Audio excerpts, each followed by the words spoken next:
الحمد لله وكفى وسلام على عباده الذين اصطفى أما بعد فأعوذ بالله من الشيطان الرجيم بسم الله الرحمن الرحيم إنا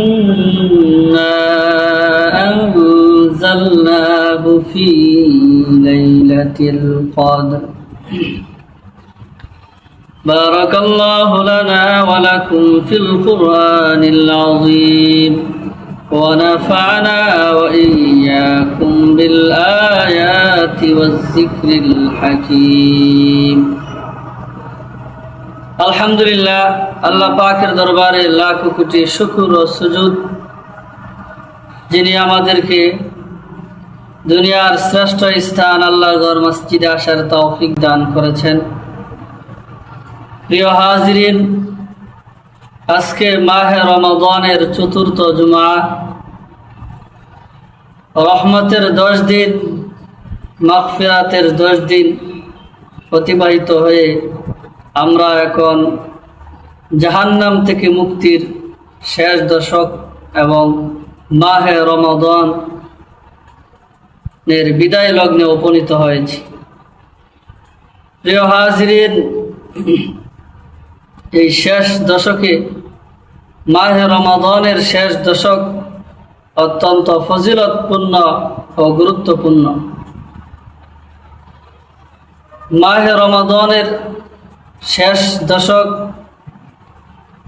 দশকের প্রতিটা মুহূর্ত অত্যন্ত গুরুত্বপূর্ণ এবং ফজিলতপূর্ণ।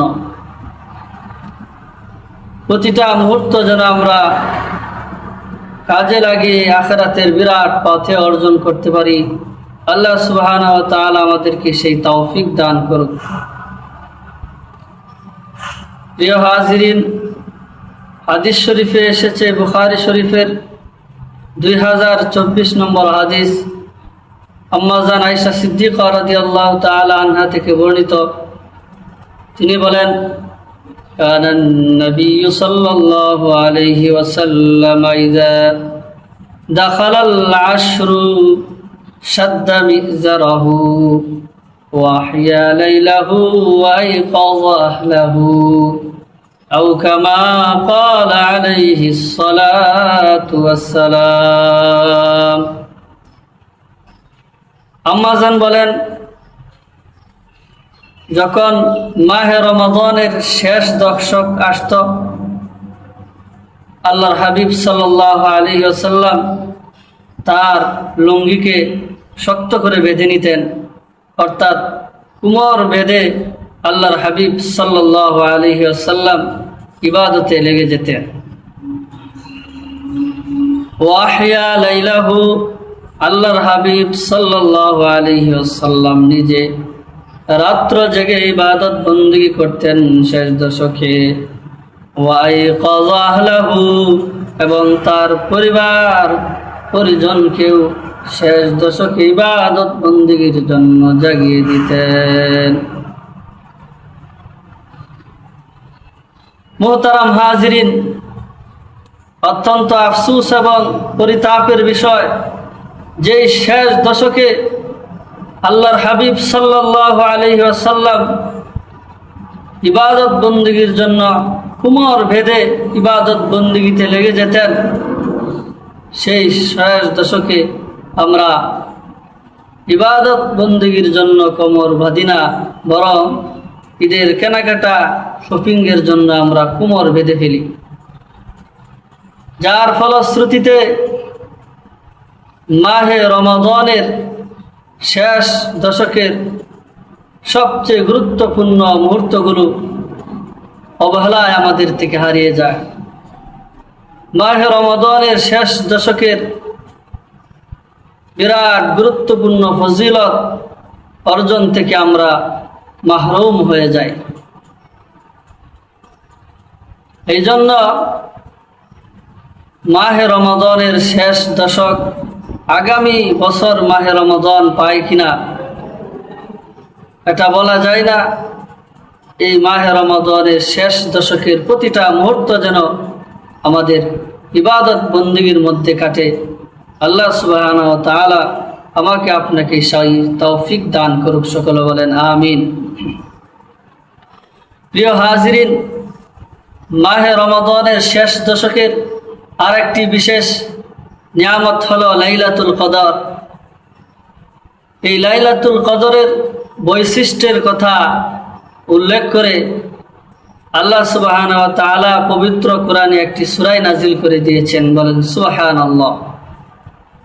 সূরাতুল কদর, আমরা প্রথমে এই সূরার নাজিলের প্রেক্ষাপট জানব। তাফসীরে ইবনে কাসির এ উল্লেখ রয়েছে, বনি ইসরাইলের এক ব্যক্তি 1000 মাস পর্যন্ত এরকমভাবে জিহাদের মতো গুরুত্বপূর্ণ ইবাদতে সে কাটিয়েছিল। আল্লাহর হাবিব সাল্লাল্লাহু আলাইহি ওয়াসাল্লাম ওই ব্যক্তির ব্যাপারে আলোচনা করছিলেন।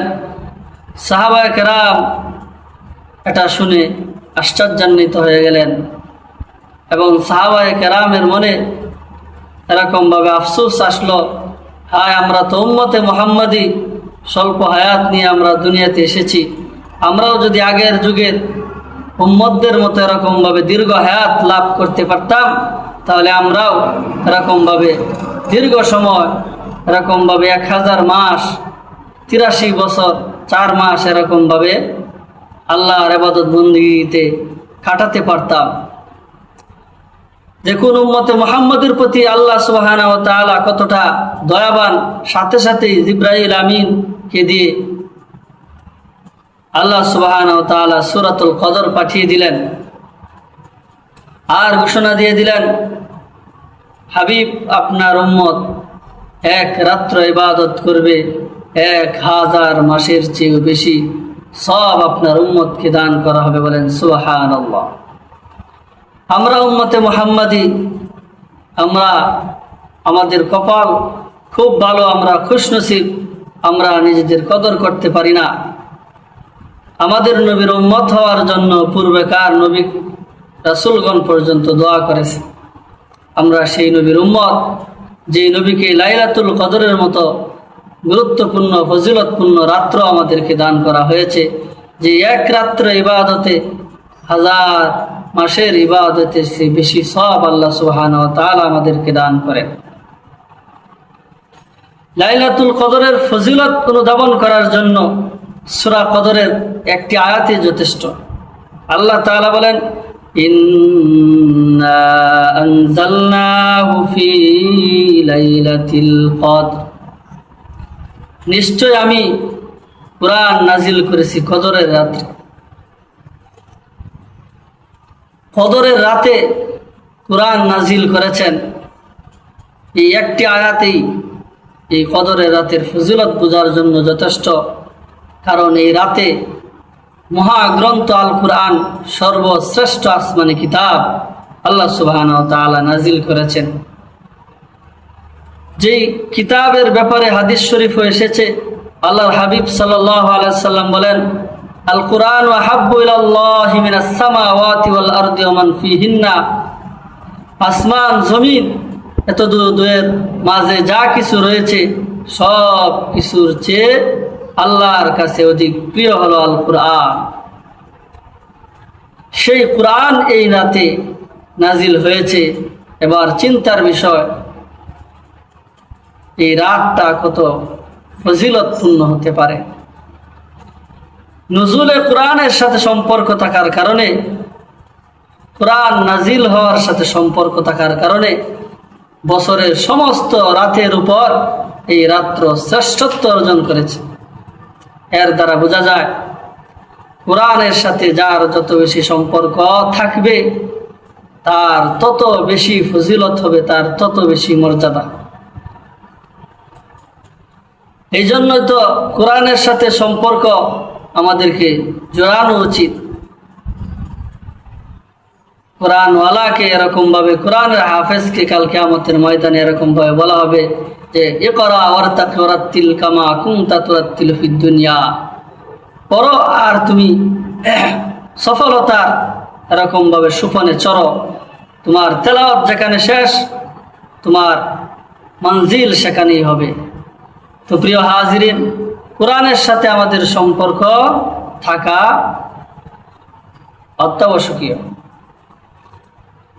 কোরআনের সাথে সম্পর্ক থাকার কারণে, নজুলে কোরআনের সাথে সম্পর্ক থাকার কারণে বছরের সমস্ত রাতের উপরে রাত্র শ্রেষ্ঠত্ব অর্জন করেছে। পরবর্তী আয়াতে আল্লাহ তাআলা বলেন, ওমা আদরাকা মা লাইলাতুল কদর, নবী গো আপনি কি জানেন কদর কি? আল্লাহর হাবিব তখনও কদরের রাতের সাথে পরিচিত ছিলেন না, তারপরেও এরকম ভাবে কদরের রাত্রের প্রতি আগ্রহ সৃষ্টি হওয়ার জন্য আল্লাহ সুবহানাহু ওয়া তাআলা এটা বলেছেন। এরপরে আল্লাহ সুবহানাহু ওয়া তাআলা বলেন, লাইলাতুল কদরি খায়রুম মিন আলফি শাহর, লাইলাতুল কদর, কদরের রাত্রি হলো 1000 মাসের চেয়ে শ্রেষ্ঠ রজনী। 1000 মাসের চেয়ে উত্তম রজনী হলো লাইলাতুল কদর। তানাজ্জালুল মালাইকাতু ওয়ার রূহু ফিহা বিইذনি রাব্বিহিম মিন কুল্লি আমর, গুরুত্বপূর্ণ বিষয় নিয়ে আল্লাহর হুকুমে ফেরেশতা এবং জিবরাইল আমিন রাতে পৃথিবীতে আগমন করেন, বলেন সুবহানাল্লাহ। রাতে ফেরেশতারা কি জন্য আগমন করে? হাদিস শরীফে এসেছে, ইজা কানা লাইলাতুল কদরি, যখন লাইলাতুল কদর উপস্থিত হয়, নাজালা জিবরিলু ফি কাবকাবাতিন মিনাল মালাইকা, ফেরেশতাদের এক বিশাল জামাত নিয়ে জিবরাইল আমিন পৃথিবীতে আগমন করেন। ইউসাল্লুনা আলা কুল্লি আবদিন কাইমিন আও কাইদিন ইয়াযকুরুল্লাহ আযজা ওয়া জাল্লা, ফেরেশতাদের এক বিশাল জামাত নিয়ে জিবরাইল আমিন দুনিয়াতে আগমন করে পৃথিবীতে আল্লাহর যে সকল বান্দা বান্দিরা ওই রাত্রে আল্লাহর ইবাদত বন্দেগীতে লিপ্ত থাকে, আল্লাহ সুবহানাহু ওয়া তাআলার ওই সমস্ত নেককার বান্দাদের জন্য ফেরেশতা ও জিবরাইল আমিন দোয়া করতে থাকে, বলেন সুবহানাল্লাহ। তাদের জন্য এরকম ভাবে মাগফিরাতের দোয়া করতে থাকে ওই রাত্রে। সালামুন হিয়া হাত্তা মাতলাইল ফাজর, এটা শান্তিময় রজনী, ফজর পর্যন্ত এই শান্তিময় অবস্থার বহাল থাকে, বলেন সুবহানাল্লাহ। এই রাতের ফজিলতের ব্যাপারে বুখারী শরীফের 35 নম্বর হাদিস শরীফে এসেছে, আল্লাহর হাবিব সাল্লাল্লাহু আলাইহি ওয়াসাল্লামের বিখ্যাত সাহাবী আবু হুরায়রা থেকে বর্ণিত হাদিস। ওয়া নবী হুরায়রা রাদিয়াল্লাহু তাআলা আনহু قال قال رسول الله صلى الله عليه وسلم من يقم ليلة القدر إيمانا واحتسابا غفر له ما تقدم من ذنبه। আল্লাহর হাবিব বলেন, যে ব্যক্তি কদরের রাতে রাত্রি জাগরণ করবে, ইবাদত বন্দি করবে বিশ্বাসের সাথে সওয়াব অর্জনের আশায়, আল্লাহ সুবহানাহু ওয়া তাআলা তার পূর্ববর্তী গুনাহ সমূহ মাফ করে দিবেন, বলেন সুবহানাল্লাহ। তার পূর্ববর্তী সমস্ত সগীরা গুনাহ আল্লাহ সুবহানাহু ওয়া তাআলা মাফ করে দিবেন যদি সে তাওবা করে। এরকম ভাবে আল্লাহ সুবহানাহু ওয়া তাআলা চাইলে তার জিন্দেগীর সমস্ত কবিরা গুনাহ মাফ করে দিতে পারেন, বলেন সুবহানাল্লাহ। এই লাইলাতুল কদর সম্পর্কে বুখারী শরীফের আরেকটা হাদিস রয়েছে। আল্লাহর হাবিব সাল্লাল্লাহু আলাইহি ওয়াসাল্লাম বলেন, তাহাররাউ লাইলাতাল কদরি ফিল ভিত্রি মিনাল আশরিল আওয়াখির মিন রমাজান। আল্লাহর হাবিব বলেন, তোমরা মাহে রমাদানের শেষ দশকের বিজুর রাত্রগুলাতে লাইলাতুল কদর তালাশ করো।